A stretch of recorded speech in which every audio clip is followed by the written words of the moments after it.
Bienvenue sur Sabil Al-Moumin. Aujourd'hui, nous n'ouvrons pas seulement un livre d'histoire, nous ouvrons un avertissement gravé dans la pierre et le sel par le Créateur des mondes. Écoutez bien, car ce qui va suivre n'est pas un simple récit, c'est un miroir tendu à l'humanité. Le Coran nous enseigne que chaque peuple a une épreuve, et celle du peuple de Lot fut de franchir une frontière que personne n'avait osé défier avant eux. C'est l'histoire d'une nation qui a tourné le dos à la lumière pour s'enfoncer dans les ténèbres d'une passion contre nature, provoquant un séisme divin qui résonne encore aujourd'hui. À cet instant précis, chers frères, chères sœurs, ton âme se trouve à la croisée de deux chemins. Le premier chemin est celui de la patience et de la science. C'est le chemin de celui qui décide de s'asseoir et d'accorder son temps à l'apprentissage de sa religion. Si tu choisis de rester avec nous jusqu'à la dernière seconde de cette vidéo, je te promets que tu ne sortiras pas d'ici comme tu y es entré. Tu découvriras les détails cachés de la mission du prophète Lot, la psychologie de la trahison au sein même de son foyer et la précision chirurgicale du châtiment divin. Tu comprendras comment une société entière peut sombrer dans l'aveuglement et quels sont les signes précurseurs de la colère d'Allah. En restant jusqu'au bout, tu fortifies ta foi par la connaissance des récits véridiques, Qisas al-Anbiya, et tu te donnes les armes spirituelles pour discerner le vrai du faux dans un monde moderne qui ressemble de plus en plus aux cités de la plaine. Le second chemin est celui de la reconnaissance malgré l'urgence. Peut-être que la vie t'appelle ailleurs. Peut-être que tes responsabilités ou le temps te pressent et que tu ne peux pas terminer ce voyage avec nous aujourd'hui. Sache qu'Allah est le très miséricordieux et qu'il connaît la sincérité de chaque cœur. Si tu dois partir, ne pars pas comme un étranger. Ne quitte pas ce récit qui a été écrit pour ta propre culture et ton rappel sans laisser une trace de ton passage. Avant de fermer cette page, offre un signe de ta foi et de ton attachement à ton Créateur. Abonne-toi à Sabil Al-Moumin. Laisse un like comme un témoignage de ta présence et écris un commentaire, un simple « Astaghfirullah » ou un mot de louange, pour montrer que, même pressé, tu n'oublies pas les leçons de ton Seigneur. Que ce geste soit ta compensation pour le temps que tu n'as pas pu accorder aujourd'hui à l'histoire de sa religion. Ainsi, ta présence sera comptée parmi ceux qui honorent les signes d'Allah. Que tu choisisses de rester pour l'épopée ou de témoigner avant de partir, que la paix et la guidance t'accompagnent. Maintenant, pour ceux qui ont choisi le chemin de la science, entrons dans les murs de Sodome, là où tout a commencé. Abonnez-vous, likez et que le voyage commence. Chapitre 1. L'invention du vice. Le soleil se couchait sur la vallée du Jourdain, jetant des reflets pourpres sur les murs de Sodome. Mais cette lumière n'avait rien de sacré. Derrière ces remparts, une ombre plus épaisse que la nuit s'était emparée des Caire. À cette époque reculée, les fils d'Adam vivaient selon les lois de la nature. Mais le peuple de Sodome, ivre de sa richesse et de sa position géographique stratégique, décida de briser les chaînes de la décence. Ce ne fut pas un changement soudain, mais une érosion lente. Tout commença par l'abandon de l'hospitalité. Pour éloigner les voyageurs et garder leurs trésors, les habitants instaurèrent des rites d'humiliation. Puis, sous l'impulsion de l'orgueil, ils franchirent une frontière que nul peuple avant eux, depuis l'aube des temps, n'avait osé franchir. Ils détournèrent le regard des femmes, les compagnes créées pour eux, pour se tourner avec une convoitise ardente vers leurs propres semblables. C'était une révolution du vice. Les places publiques, autrefois lieux de commerce, devinrent le théâtre d'actes impudiques pratiqués au vu et au su de tous. Ils coupaient les routes, non seulement pour voler l'or, mais pour abuser de l'honneur des passants. La structure même de la famille s'effondrait. Le rire des enfants se faisait rare, remplacé par les chants provocateurs d'hommes qui avaient oublié leur propre nature. Dans ce chaos moral, le péché n'était plus une erreur commise dans l'ombre, mais une fierté affichée sous le soleil. Sodome n'était plus une ville. C'était une plaie ouverte sur la création, un défi lancé directement au Créateur. C'est dans ce brasier de corruption que Lot fut envoyé, porteur d'une lumière que personne ne voulait voir. Le voyage ne fait que commencer. Pour découvrir comment Lot a affronté cette cité perdue, n'oubliez pas de vous abonner à Sabil Al-Moumin et de liker cette vidéo. Votre soutien nous permet de continuer à raconter ces récits qui ont forgé l'histoire du monde. Chapitre 2. L'avertissement de Lot. Au milieu de cette cité gangrénée par l'impudeur, une voix s'élevait, solitaire mais inébranlable. Lot, neveu du patriarche Ibrahim, n'était pas un étranger par le sang, mais il était devenu par l'esprit. Chaque jour, son cœur se serrait en voyant les hommes de Sodome s'abandonner à leur penchant contre nature. Il ne pouvait rester silencieux face à l'aberration qui se généralisait sous ses yeux. Un matin, alors que la foule se rassemblait pour célébrer ses vices sur la place publique, Lot s'avança. Sa silhouette, empreinte d'une dignité prophétique, contrastait avec l'agitation désordonnée des citadins. Sa voix tonna, non pas par haine, mais par une profonde compassion pour ces âmes qui couraient à leur perte. « Ô mon peuple, n'avez-vous donc aucune crainte de Dieu? Allez-vous satisfaire vos désirs avec des hommes plutôt qu'avec vos épouses que le Seigneur a créées pour vous? Vous êtes vraiment un peuple transgresseur. » Le silence qui suivit fut lourd, chargé d'une hostilité palpable. Les rires cessèrent, remplacés par des regards sombres. Pour ces hommes, l'appel à la pureté était une insulte. Ils ne voyaient pas dans le mariage naturel une protection, mais une chaîne à briser. La réponse de la foule fut d'une arrogance glaçante. Ils ne cherchèrent pas d'arguments, car le vice n'a pas de logique. Ils cherchèrent l'intimidation. « Expulsez la famille de Lot de votre cité », crièrent-ils en chœur. Ce sont des gens qui se veulent trop purs. Lot vit alors l'étendue du désastre. Dans une société où le mal devient la norme, la vertu est perçue comme un crime. On le menaça d'exil, on se moqua de sa piété. Malgré les insultes, il continua de les avertir du châtiment divin, mais leur cœur était scellé par le plaisir immédiat. Ils le mirent au défi avec une ironie provocatrice. « Fais donc venir sur nous le châtiment de Dieu, si tu es du nombre des véridiques. » Ils ignoraient que chaque mot de défi rapprochait l'ombre du jugement final. L'autre rentra chez lui, les larmes aux yeux, réalisant que le dialogue était rompu et que seule l'intervention du ciel pourrait désormais répondre à une telle insolence. La tension est à son comble. Comment une ville peut-elle survivre après avoir défié le Créateur? Pour ne pas rater la suite de cette immersion historique, abonnez-vous dès maintenant à Sabila Al-Mumin et laissez un like pour soutenir la diffusion de ces récits prophétiques. Chapitre 3. La cité de l'injustice, le règne du chaos. Sodome n'était pas seulement une ville de péché. Elle était devenue une forteresse d'arrogance où le droit du plus fort et le désir du plus vil servaient de constitution. Imaginez une cité opulente, nichée dans une vallée verdoyante, dont les jardins et les vergers auraient dû être une raison de remercier le ciel. Au lieu de cela, cette prospérité était devenue le carburant d'une folie sans précédent. L'injustice commençait aux portes de la ville. Les voyageurs, attirés par la splendeur des dômes et l'odeur des épices, ignoraient qu'ils entraient dans un piège mortel. À Sodome, le commerce n'était qu'une façade pour la spoliation. Dès qu'un étranger franchissait l'enceinte, il était scruté, non pas comme un invité, mais comme une proie. On lui volait ses biens sous couvert de taxes imaginaires, mais le plus terrible restait à venir. L'homme de passage, s'il était jeune ou de belle apparence, se voyait traqué dans les ruelles sombres. Le peuple de Lot avait érigé le viol et l'abus en instrument de pouvoir. Il ne cherchait plus seulement le plaisir, il cherchait à briser la dignité humaine. Dans les tribunaux de la cité, la loi était inversée. Celui qui volait était protégé, et celui qui se plaignait était puni pour son insolence. La pudeur était devenue un objet de dérision publique. Sur les marchés, on se vantait ouvertement des conquêtes masculines de la veille, et malheur à celui qui baissait les yeux par gêne. Il était aussitôt pris à partie, malmené et forcé de contempler l'abjection. L'autre marchait dans ses rues, le visage dissimulé sous son manteau, le cœur broyé par une douleur sourde. Chaque rire gras qui s'échappait d'une taverne, chaque cri d'un voyageur brutalisé au détour d'un chemin, résonnait en lui comme une plaie ouverte. Il voyait des hommes, autrefois respectables, se transformer en bêtes de proie, possédés par une passion dévorante qui consumait leur raison. Les femmes de la ville, délaissées et méprisées, vivaient dans l'amertume, tandis que la structure même de la vie, l'union sacrée entre l'homme et la femme, était piétinée au nom d'une liberté qui n'était en réalité qu'un esclavage des sens. La nuit, Sodome ne dormait jamais. Elle vrombissait d'une énergie maléfique. Les feux de joie éclairaient des orgies à ciel ouvert où la frontière entre l'humain et l'animal s'effaçait totalement. On disait même que les démons dansaient parmi eux, ravis de voir une telle déchéance. L'autre, du haut de sa demeure, regardait ces lueurs sinistres lever les mains vers les étoiles, implorant « Seigneur, délivre-moi de ce peuple injuste ».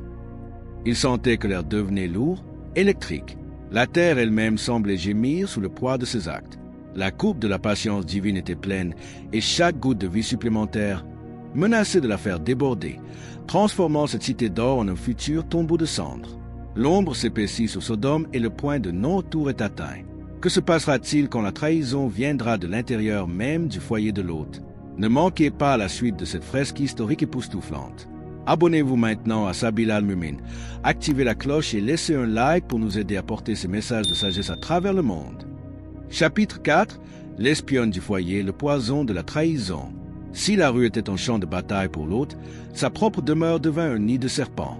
Il existe une douleur que peu d'hommes peuvent endurer, celle de voir l'ennemi partager sa propre table, dormir sous son propre toit et respirer le même air de piété pour mieux le corrompre. Cette douleur portait un nom, celui de l'épouse de l'hôte. Alors que l'hôte luttait chaque jour pour préserver la pureté de ses filles et l'intégrité de son message, une ombre silencieuse glissait dans les couloirs de sa maison. Son épouse n'avait jamais embrassé la foi avec son cœur. Elle n'était qu'une observatrice cynique, une femme dont l'âme était restée enchaînée au plaisir et aux perversions de son peuple. Elle ne voyait pas en l'hôte un prophète de Dieu, mais un homme obstiné qui s'opposait à la liberté moderne de Sodome. Pour elle, la religion de son mari était un fardeau, et la débauche de ses concitoyens, une fête à laquelle elle aspirait en secret. Elle devint l'oreille de la cité au sein du sanctuaire de l'hôte. Chaque fois que le prophète recevait un message, chaque fois qu'il prévoyait une action ou qu'il exprimait une crainte, elle s'empressait, une fois la nuit tombée, de rejoindre les chefs des clans corrompus. Imaginez cette scène sinistre, une femme se faufilant dans les ruelles sombres de Sodome, évitant les regards, pour aller vendre l'intimité de son foyer à des hommes qui ne rêvaient que de détruire son mari. Leur pacte était atroce. Elle n'avait pas besoin d'argent. Elle voulait la reconnaissance de ces hommes puissants et vicieux.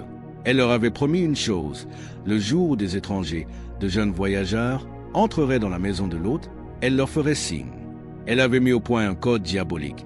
Si elle allumait un feu sur le toit durant la nuit, ou si elle faisait monter une fumée particulière le jour, cela signifierait que des proies étaient arrivées.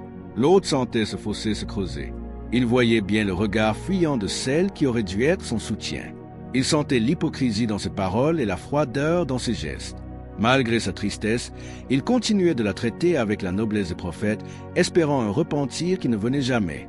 Il ignorait encore que sa propre femme était devenue le pont par lequel le mal allait tenter de s'introduire de force dans son foyer. Elle ne se contentait pas de renier la foi, elle participait activement à la traque des innocents. Elle était le poison qui circulait dans les veines de la maison, l'espionne qui, par ses murmures et ses signaux, allait bientôt transformer une visite céleste en un affrontement apocalyptique. La trahison était consommée, et le ciel, dans son immense justice, observait déjà celle qui avait choisi l'ombre plutôt que la lumière. Le piège est tendu et la trahison vient de l'intérieur. La tension monte à chaque seconde dans cette cité maudite. La suite vous coupera le souffle. Pour soutenir la chaîne Sabila Al-Mumin dans ses productions épiques, abonnez-vous immédiatement et cliquez sur le pouce bleu. Partagez ce récit pour que les leçons de l'histoire ne soient jamais oubliées. Chapitre 5. Les visiteurs de lumière, l'incursion céleste. Le destin de Sodome bascula par une après-midi d'une chaleur étouffante. Alors que le soleil de plomb semblait vouloir faire fondre les pierres de la cité, 3 silhouettes apparurent à l'horizon. Ils ne ressemblaient en rien aux voyageurs fatigués et couverts de poussière que l'on avait l'habitude de voir. Ces hommes possédaient une beauté qui n'appartenait pas à ce monde. Leurs traits étaient d'une symétrie parfaite, leurs vêtements d'une blancheur aveuglante malgré le sable du désert, et une aura de sérénité absolue émanait de leur personne. C'étaient les anges du Seigneur Gabriel, Michel et Raphaël dépêchés sous une forme humaine pour accomplir l'inexorable. Leur première rencontre eut lieu près du fleuve, aux abords de la ville. L'une des filles de l'hôte était là, puisant de l'eau. En voyant ces 3 inconnus dont la splendeur dépassait tout ce qu'elle avait pu imaginer, une terreur soudaine s'empara d'elle. Elle ne craignait pas les étrangers, elle craignait pour eux. Elle connaissait trop bien la faim dévorante des hommes de sa cité. « Aux jeunes gens !» s'écria-t-elle, la voix tremblante. « Ne faites pas un pas de plus vers cette ville. Attendez ici, je vous en supplie, que j'aille prévenir mon père. » Elle courut vers la demeure de l'hôte, le souffle court. Lorsqu'elle lui décrivit les visiteurs, l'hôte sentit un frisson glacé parcourir son échine. Il se précipita à leur rencontre. En les voyant, son cœur fut partagé entre l'admiration et une angoisse mortelle. Il savait que dans Sodome, une telle beauté était une sentence de mort ou de déshonneur. « D'où venez-vous? Quelle est votre destination ?» demanda-t-il, espérant qu'ils passeraient leur chemin. Mais les visiteurs restaient silencieux sur leurs origines, demandant simplement l'hospitalité. L'hôte, déchiré par son devoir sacré d'hôte et la peur de ce qui allait suivre, tenta de les dissuader par des paroles sombres. Je ne connais pas sur cette terre de peuple plus vicieux et plus infâme que celui de cette vallée. Fuyez tant qu'il est encore temps. » Mais les anges, imperturbables, maintinrent leur demande. L'hôte, incapable de laisser des êtres si nobles à la merci des loups de la ville, les fit entrer chez lui à la faveur de l'obscurité naissante. Il marchait devant eux, rasant les murs, priant pour que personne ne les voie. Mais il avait oublié l'ennemi qui vivait sous son propre toit. À peine les invités avaient-ils franchi le seuil que l'épouse de l'hôte, les yeux brillants d'une excitation maléfique, s'éclipsa par la porte dérobée. Elle courut vers les places publiques, vers les chefs des clans, murmurant à chaque oreille. « Dans la maison de l'hôte, il y a des hommes d'une beauté que vos yeux n'ont jamais contemplée. Venez, ils sont à vous. » La nouvelle se répandit comme une traînée de poudre enflammée. Dans les tavernes, dans les maisons de débauche, les hommes s'interrompirent, possédés par une frénésie soudaine. Une marée humaine commença à converger vers la maison du prophète. À l'intérieur, l'hôte servait ses invités avec des mains tremblantes, tandis que les anges, dans un calme déconcertant, le regardaient avec une compassion infinie. Le silence de la maison fut soudain brisé par un grognement sourd, le bruit de centaines de pas et de cris de convoitise. Le siège de la demeure de l'hôte venait de commencer. Le voile entre le ciel et la terre est sur le point de se déchirer. La confrontation finale approche et personne ne sera épargné. Cette série épique sur Sabil al-Mumin continue de dévoiler les secrets de Sodome. Pour nous aider à produire la suite de ces chapitres hyper longs et immersifs, abonnez-vous tout de suite, activez les notifications et laissez un like massif. Votre engagement est notre force. Chapitre 6. Le siège de la demeure, l'assaut de la folie. La nuit était tombée sur Sodome, mais ce n'était pas une nuit de repos. Devant la porte de l'hôte, l'air vibrait d'une énergie électrique et malsaine. Ce qui n'était au départ qu'un murmure dans les ruelles, s'était transformé en une clameur sauvage. Des centaines d'hommes, les yeux injectés de sang et le souffle court, encerclaient la maison de pierre. La trahison de l'épouse de l'hôte avait porté ses fruits empoisonnés. La cité tout entière réclamait son dû. À l'intérieur, l'hôte sentait les murs vibrer sous les coups de poing et les épaules qui se jetaient contre le bois massif de la porte. Chaque cri venant de l'extérieur était une insulte à son honneur et une menace pour ses invités. Il se tenait debout, le corps tremblant, non pas de peur pour lui-même, mais d'une honte indicible face à l'indécence de son peuple. « L'hôte, fais sortir ces hommes !» hurlaient les voix depuis l'obscurité. « Tu sais bien ce que nous voulons. Ne nous prive pas de ce que nous désirons le plus. » Le prophète, dans un geste désespéré de protection, sortit sur le seuil et referma rapidement la porte derrière lui, s'interposant physiquement entre la Médite et ses hôtes. Il regarda cette foule de visages déformés par la passion et tenta un dernier appel à la raison, un ultime plaidoyer pour la dignité humaine. « Ô mon peuple !» cria-t-il pour couvrir le tumulte. « Voici mes filles, les femmes de notre nation. Elles sont plus pures pour vous. Mariez-vous, craignez Dieu et ne m'humiliez pas devant mes hôtes. N'y a-t-il donc pas parmi vous un seul homme sensé, un seul homme capable de raison ?» Mais ces paroles s'évaporaient comme de l'eau sur des braises ardentes. La foule ne voulait pas de la pureté, elle voulait la transgression.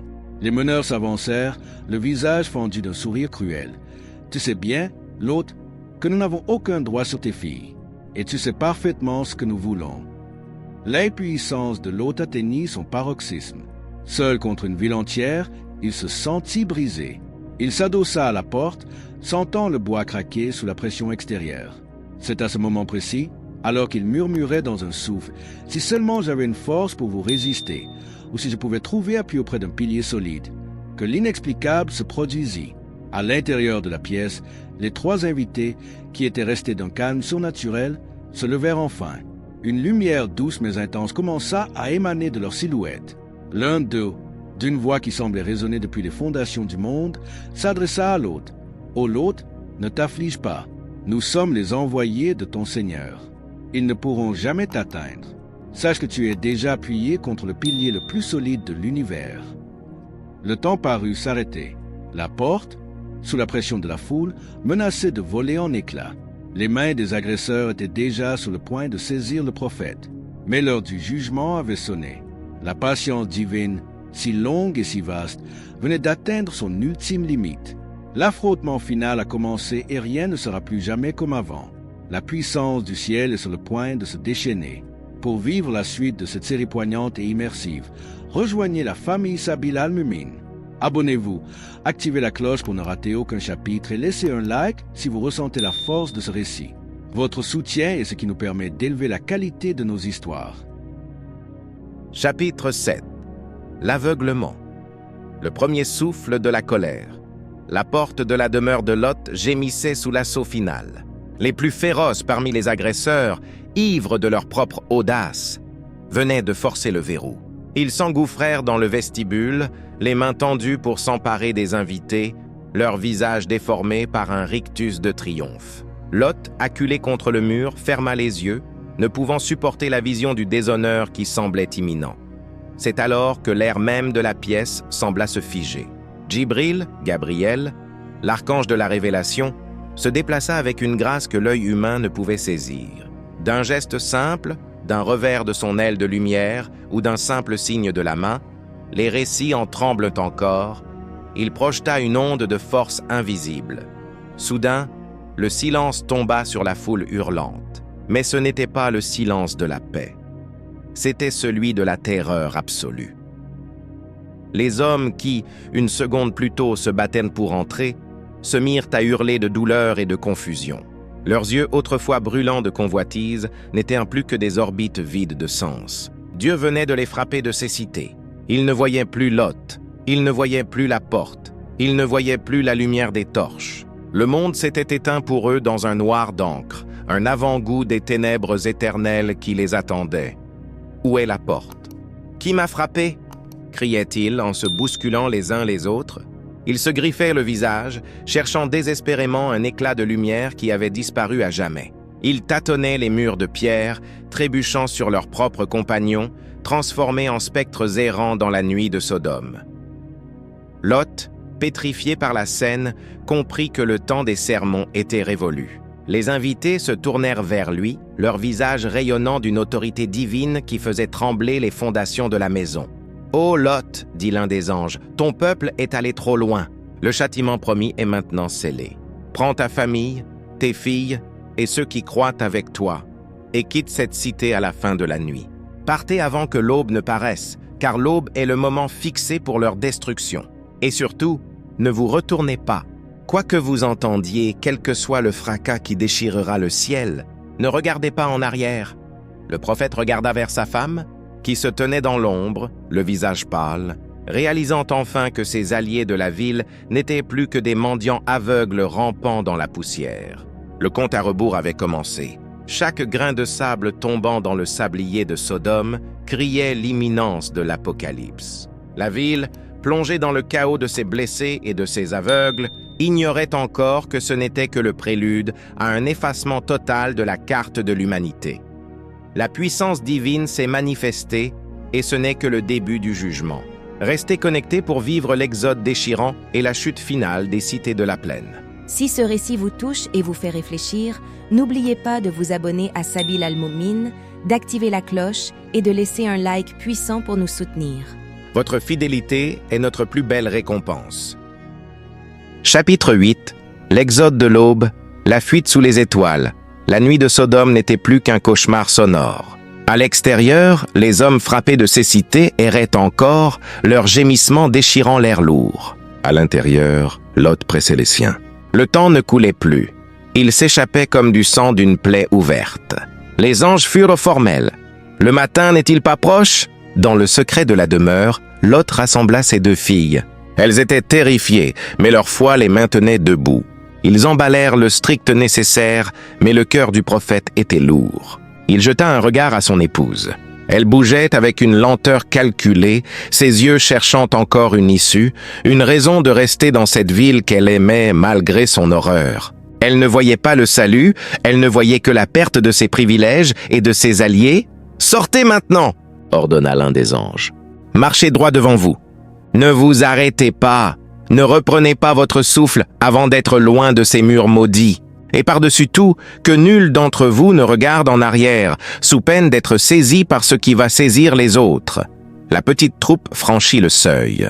Ils durent enjamber les corps des aveugles qui tâtonnèrent le sol, implorant une aide que personne ne pouvait plus leur donner. Lot marchait en tête, ses filles derrière lui, et son épouse fermait la marche, ses pas traînants trahissant son hésitation. Ils quittèrent l'enceinte de la cité alors qu'une lueur blafarde commençait à teinter l'horizon à l'est. Le silence du désert était oppressant. Chaque bruit de cailloux sous leurs sandales résonnait comme un coup de tonnerre. Lot fixait les montagnes au loin, se répétant les paroles divines pour ne pas faiblir. Il sentait la présence des anges qui les escortèrent de loin, tels des sentinelles invisibles protégeant la dernière étincelle de vertu de cette vallée. Derrière eux, Sodome et les cités voisines de la plaine semblaient étrangement calmes, comme une bête sauvage retenant son souffle avant de mourir. L'épouse de Lot ralentissait de plus en plus. Son cœur appartenait à la pierre et aux vices de la ville. Elle n'était pas une réfugiée, elle était une exilée de force. Alors que la première lueur du soleil touchait les sommets, un grondement sourd, venant des entrailles de la terre et du plus haut des cieux, commença à se faire entendre. Le sursis était terminé. La terre s'apprêtait à rejeter ceux qui l'avaient souillée. Le moment de vérité est arrivé. Qui survivra à la colère qui s'apprête à tomber? Ne manquez pas le dénouement apocalyptique de cette épopée sur Sabil al-Mu'min. Pour nous aider à diffuser ces récits puissants, abonnez-vous dès maintenant, activez les notifications et laissez un like pour marquer votre passage. Votre engagement fait vivre la vérité. Chapitre 9. Le soulèvement des cieux, l'apocalypse de feu. Le soleil commençait à peine à poindre sur l'horizon, une lueur dorée qui aurait dû annoncer la vie, mais qui, ce jour-là, marquait l'heure de l'exécution. L'hôte et ses filles pressaient le pas, les muscles brûlants, fuyant vers les hauteurs. Soudain, le monde bascula dans l'indicible. Le calme plat fut déchiré par un hurlement qui ne ressemblait à rien de terrestre. C'était le cri de l'archange Jibril, Gabriel. Un son si puissant qu'il fit vibrer les os et gémir les montagnes. Puis, le miracle terrifiant se produisit. L'archange plongea la pointe de son élément sous les fondations de cette cité de la plaine. Dans un fracas de fin du monde, il déracina la terre elle-même. Imaginez des cités entières, avec leurs palais de marbre, leurs murs massifs et leurs milliers d'habitants, arrachés au sol et soulevés vers le ciel. La terre s'éleva jusqu'aux confins de l'atmosphère, si haut que, selon les récits, les anges du premier ciel purent entendre les aboiements des chiens et le chant des coqs de Sodome. Pendant un instant suspendu, la ville de la perversion toucha les portes du ciel qu'elle avait tant insultées. Puis, l'ordre fut donné, le renversement. Dans un mouvement d'une violence absolue, les cités furent retournées et précipitées vers le bas. Le ciel ne se contenta pas de les laisser tomber. Il s'ouvrit pour déchaîner une pluie de pierres de sigil, des blocs d'argile pétrifiés, chauffés par les feux de l'enfer, marqués chacun du nom de celui qu'il devait frapper. Ce n'était pas un désastre naturel, c'était un bombardement de précision divine. Chaque pierre sifflait dans l'air comme une sentence finale, s'abattant sur les fuyards aveugles, traversant les toits et broyant les os de ceux qui avaient cru défier l'ordre éternel. L'air devint un brasier de soufre et de cendres.